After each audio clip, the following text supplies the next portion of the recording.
Greetings, my name is Dr. Eric Landrum from the Department of Psychology at Boise State University, and this is my Psych 487 capstone History and Systems lecture on structuralism. The system of structuralism follows shortly thereafter, or perhaps even overlapping, with Wundt and his founding of psychology, which we commonly acknowledge in 1879.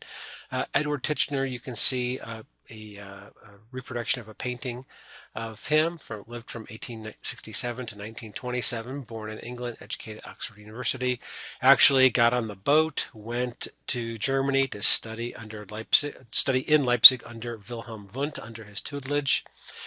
He comes back to the United States in 1892. He's hired at Cornell University. He is essentially the founder of that program there and is active for 35 years. He is also a mover and shaker regarding the professionalization within the discipline. 1904, you can see there on the screen, he founded the Society for Experimental Psychologists, which actually still exists in a modified form to this day. You'll see the zeitgeist of the time represented there in the rules and the description I have under the second bullet point for Edward Titchener. He wanted this no-holds-barred, smoke-filled room. People are interrupting one another. They're not being, they're not using those, Victorian manners of that moment in time. And so, unfortunately, a side effect of that was that they prohibited women from becoming members into the Society for Experimental Psychology because, as you can see, women were considered too pure to smoke. Now, it's hard to know, quite honestly, without digging into this deeper, was that just an excuse to keep women out, or was that really a legitimate, at least from their perspective, a legitimate reason? But in any case, it's those types of barriers which really harmed the participation in the formation of psychology and the integration of men and women into the psychological sciences for quite some time. And so just a little historical footnote there about that. So for Titchener, he was a structuralist. He's the founder of structuralism. And to be honest with you, to kind of cut to the chase and preview, this notion of structuralism really kind of dies with Titchener. Even to this day, we can still think about there are behaviorists still around. There are people who are Gestalt psychologists still around. But there really aren't any structuralists. This one pretty much has died out. There's not even, old throwback folks who would say, yes, I'm a structuralist in the Titchenerian tradition. So just a little bit about the system of structuralism. You can see the mind is the sum total of mental processes occurring during the lifetime. Then Titchener had for conscious experience the mental processes occurring at any one particular moment. And so what you're thinking about now is your conscious experience. Your history of thought, so to speak, would be what we would call someone's mind. I think one of the things that Titchener kind of drew a line in the sand, if you will, is that he clearly defined what psychology or what structuralists would not study, which is really kind of an interesting approach. We usually think about, what something is as opposed to what something isn't. And so I think it's really fascinating for you to look at this. What is not the subject matter of structuralism? Applied psychology, children, animals, individual differences, and higher mental processes.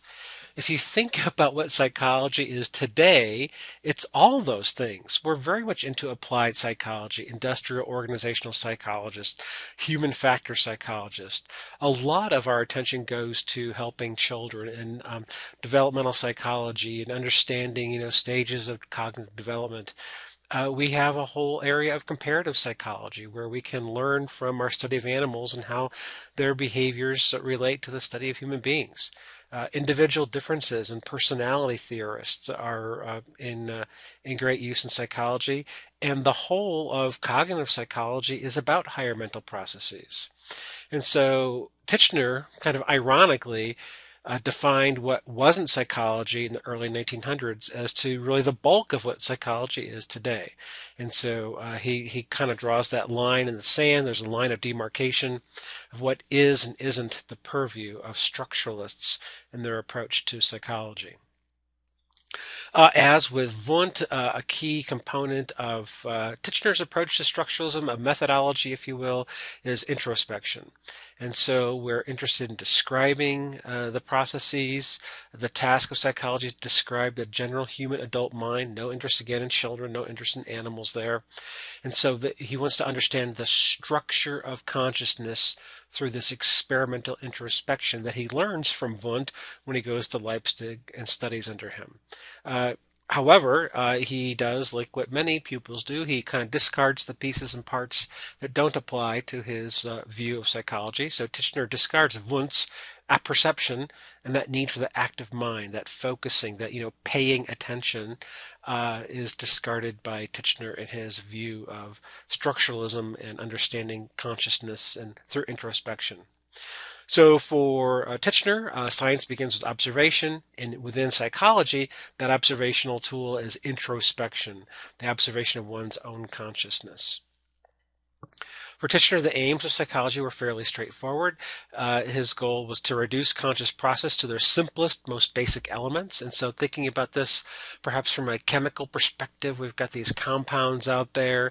And from compounds, we can go try to get to molecules and the elements and the atoms. And so, again, to understand the pieces and parts, a very mechanistic zeitgeist approach at the time, like taking a clock apart and seeing what are the pieces and parts and the gears and the levers that help a clock's movements keep time.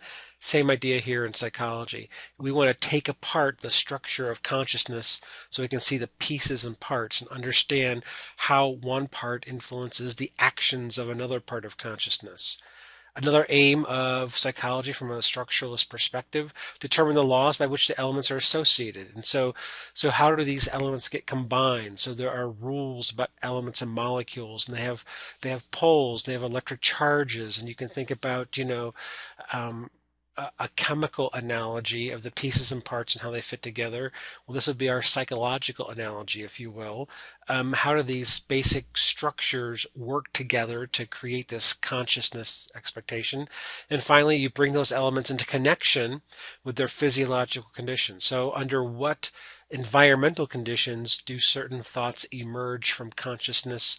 What do those pieces and parts look like? So it's very mechanistic. It's very mechanical. That's the zeitgeist of the time, going from the late 1800s into the early 1900s, at least in psychology, to tear things apart, to look for their structural elements, to see how the elements interplay with one another and in what conditions do they operate under certain parameters. With any approach in psychology, and we'll try to be fair about this and do this throughout, whether it's structuralism, functionalism, behaviorism, neo-behaviorism, the cognitive revolution, and all these good things that we're going to be talking about this semester, there's always going to be criticisms of any movement within psychology. As you can see, most of the criticisms of structuralism are criticisms of introspection and the introspective technique. So introspection is an innately personal process. It goes on inside one person's mind.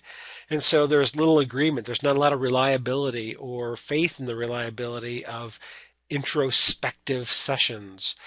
Even when introspectors were giving intensive training and, to reach those immediate experiences rather than the mediate experiences, there's just not a lot of agreement. I mean, two people could introspect about the same topic and come up with different results and conclusions, which then meant that introspection lacked generality.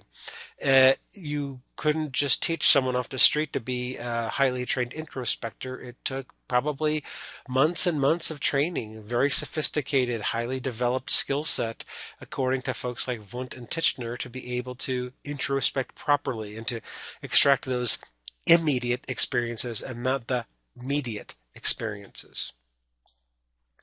Other criticisms of structuralism really, again, are criticisms of the introspective method, remembering the contents of introspective sessions. And so if you're deep in this thought and you're trying to get at those immediate experiences, and you're doing this for 20, 25, 30 minutes, and then you come out of this little introspective episode, what do you write down?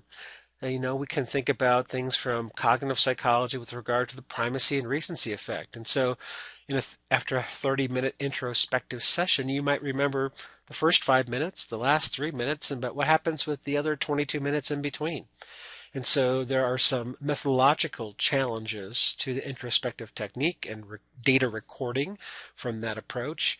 And then some argued that by actually introspecting about some immediate experience, you're changing the experience. And this is a fairly common argument in other venues. And so let's say that you're a student teacher and you're going to be videotaped. Well, think about bringing in, so you're student teaching and you're doing your thing in your classroom, and all of a sudden on a certain day, there's someone in the back of the room and there's a tripod, there's a camera. The notion of recording, so having someone record what's going on in the classroom might change the dynamic of the classroom. So that's a pretty straightforward concern, and that's the argument here, that by trying to deeply examine something that exists, the examination itself might impact the event, just like knowing that you're on tape might change your natural behaviors. And so the act of watching it or observing it might actually ruin or change the dimensions of what's being observed. So the contributions, to sum up, after a 35-year career, which is pretty remarkable, especially in one single department anywhere, the contributions of Titchener and structuralism, probably like so many mentors of the day, his greatest contributions were probably his students. And so you can see 54 PhDs. So he's actually supervising, on average, more than one dissertation every year. And by the way, I'll just tell you that's a lot. To supervise a dissertation is an arduous process. And so to have 54 PhDs come out of a 35-year career is actually pretty remarkable.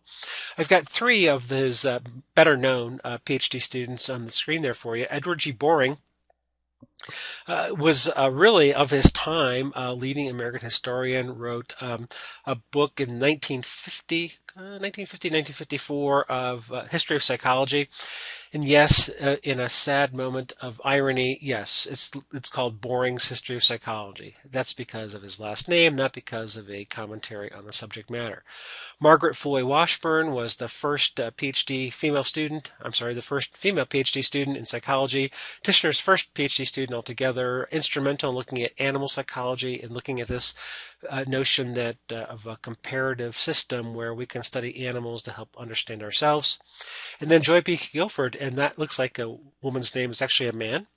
His area of expertise was intelligence measurement and individual differences. And so if you get into survey research very deeply, you'll see things like Guilford scales. And so and some Guilford tests that he developed that does still exist and still have an impact to this day. So those are really some of the key contributions of Titchener and structuralism, and pretty much his students and his legacy. Like I said earlier, structuralism is one of these systems of psychology that really doesn't survive to this day in any active form. It's clearly an important historical record. It follows Wundtian psychology. It's going to be the segue, if you will, or the transition between Wundt and then what's going to come next, primarily in American psychology, which is going to be functionalism. But structuralism focuses primarily on looking at the structure, the pieces, the parts. How are these parts combined? How are they used? What is the structure of consciousness and how does it work? Rapid growth in psychology in America because, Titchener goes to Germany, he studies with Wundt, he brings that back, he founds the Cornell University Psychology Department in 1892. Again, just to kind of give you the magnitude of this, even though there are people who are saying they are psychologists in the 1870s, even though there are writings and journals and books coming out with the word psychology in them, very much psychology is born by members of departments of philosophy. And so to extract yourself from a department and form a brand new department in a university is an amazing gesture. It's an amazing accomplishment. Think about if a subset of any department on our campus wanted to separate and found its own department. That would be, I'm not going to say impossible, but just about impossible as a brand new discipline. And so this is a huge contribution that Titchener brings not only to psychology but to Cornell University when he actually extracts the psychologists out of the philosophy department and is successful in forming a brand new department of psychology at Cornell University.